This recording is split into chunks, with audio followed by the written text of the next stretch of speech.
time of this recording, this marks the 5-year anniversary of me graduating from the U.S. Naval Academy. So that's 5 years since I commissioned as a naval officer in the U.S. Navy. It's a big milestone because if you're familiar with the Academy or any of the academies, after 5 years, you're free from the Navy, essentially. You don't owe them any more time. You've fulfilled your commitment to the U.S. Navy. I'm at a point where, obviously knowing that, I could stay or I could leave. I haven't announced it, but I'm deciding to leave the Navy at the end of my commitment. Now, for me personally, my commitment ends a little bit later, but that is my decision. And knowing that, I do have something that if, again, you had somebody that went to the academy or maybe you went to one of them, something that is a tradition that you do during the plebe summer, which is a boot camp phase of the U.S. Naval Academy. It's about 6 weeks long. For me, it was in June and July of 2017. And about halfway through, the detailers, who are basically your drill instructors, they sit you down and they have you write a letter to yourself to open up on a future day, whether it's the end of the plebe summer or sometime in your future. So you write that letter, you seal it up, and you don't look at it again. And they always told us to keep an eye on it, keep it close. And yeah, this thing's a little beat up, but I've kept it. And I've had this thing, it's probably about 10 years old now. I don't read it too often, but I did take it with me on deployment, and something that I read when times are just getting tough, or just a reminder of who I am, where I came from. So I'm gonna read it for you guys today, and that'll be the highlight of this video, I'll say. So, dear future me, if you're reading this, you have finally completed plebe year, or you're pretty damn close to it. It all started back in June, getting off the bus and stepping into a totally different world. I-Day, which is the first day at the academy when you show up, was stressful, including those first couple of sleepless nights. Getting my head shaved was tough, yeah, but I enjoyed the cooling sensation it gave off. I also got sunburned a couple times. You don't realize when you shave your head, you gotta put sunscreen on. Yeah. Anyways, I remember I was so nervous I couldn't even piss into the cup. Keeping it classy. Getting yelled at and making plenty of mistakes was definitely a first during the first week. I had a lot of trouble remembering rates, which are the book of things you gotta just memorize and spit out knowledge, and couldn't remember how to greet the detailers properly. But then after a week or so, things started to settle down. I began to become more confident in myself, and I learned to stay strong and be able to push off the harassment from the detailers. Wasn't that bad, but anyways. Every day I began to say to myself, I'm living my dream. I'm finally at the place that I've wanted to be for so long. And no matter what they say to me or how many times I drop, they will never be able to take that away from me, and they will never be able to break me. Physically, I miss lifting, but I'm finally starting to become a better runner, and I'm very confident going into the PRT, which is our physical test. Swimming has been challenging, which it was, but I'm continuing to strive to get better and better each day. I'm writing this letter right before we switch to second set and the new detailers are coming in. I'm sort of nervous because I'm hoping whoever comes in is as reasonable and cool as the first set.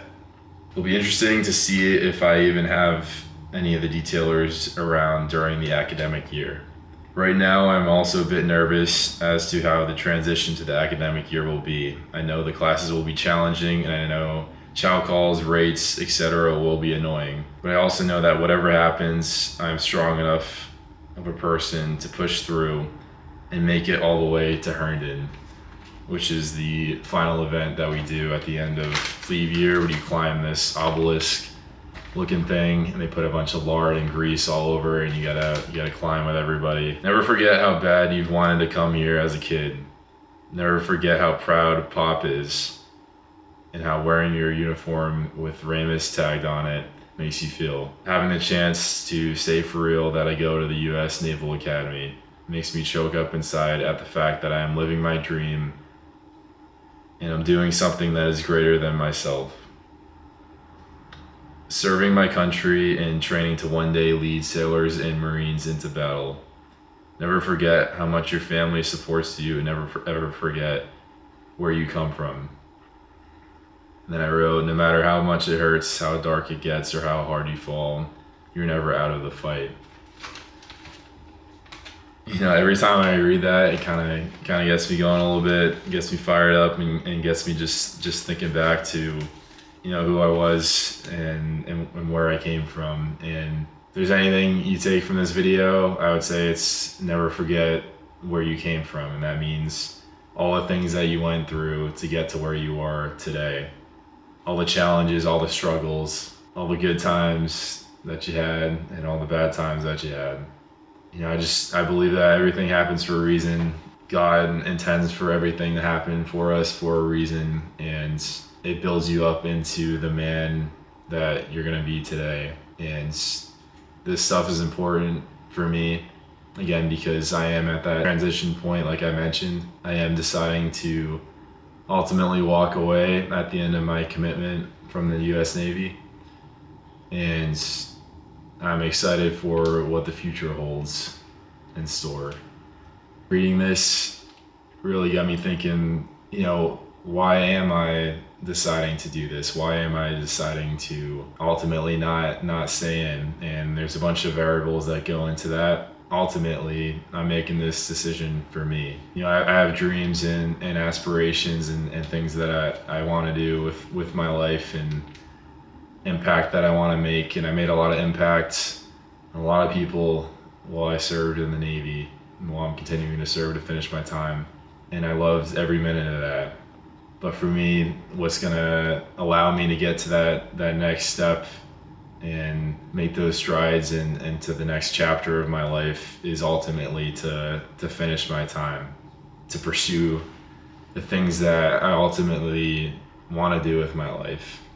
You know, as you know, kind of how the military works. Once they got you, they got you. So, and you know, that's okay for some people, and for me, for some periods of time, it was. But just one of the things that I was really feeling and still am is being in control, and that's one of the things that feels great. Being in control of your own destiny, aside from God leading me into where He wants me to be.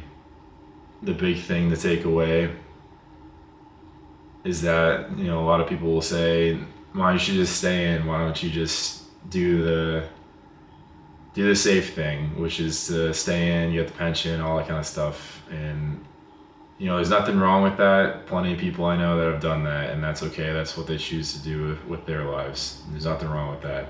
But again, for me, for what I know is going to take me to that next level, allow me to get there, this is ultimately what I need to do.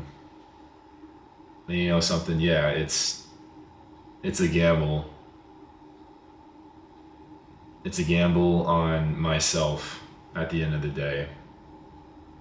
I always used to say that, you know, when we're up for orders and you gotta pick a new duty station, you get some choices, a list of choices, but ultimately, again, it's a gamble. It's you rolling the dice, working with the Navy's rolling the dice to what they're gonna give you. You don't really have control, just how it works. I think of this in the same way, except again, it's a gamble on myself, my ability to believe in myself and push through adversity and continue to strive towards my goals. And I hope that serves as inspiration for you watching this video today. That if you have a dream, go and chase it. And don't let somebody tell you that you're not good enough or that you're never gonna make it, because we only live one life, and life is too short to just do things based on what other people are telling you. Do things based on what you feel inside and where you feel driven, where you feel that God is pulling you towards. And pursue that with your whole heart and your whole desire. And don't forget along the way to have fun and to be present in the moment with yourself and the people around you, because it's about the journey. It's not about the destination. While you're aiming towards that goal for your destination, it's not about that. Once you achieve that, you get to the top of the hill, it's not always all sunshine and rainbows, and that's okay. But to realize that the whole time it's about the journey. It's about each and every day making sure that you're showing up for yourself, putting in the work, and again, enjoying that time with yourself and the people around you, and living your life to the fullest every single day. So again, I'll end it there. Yeah, I just wanted to share that with you guys today. It marks 5 years since I commissioned. Stick by for the next video coming up soon, promise.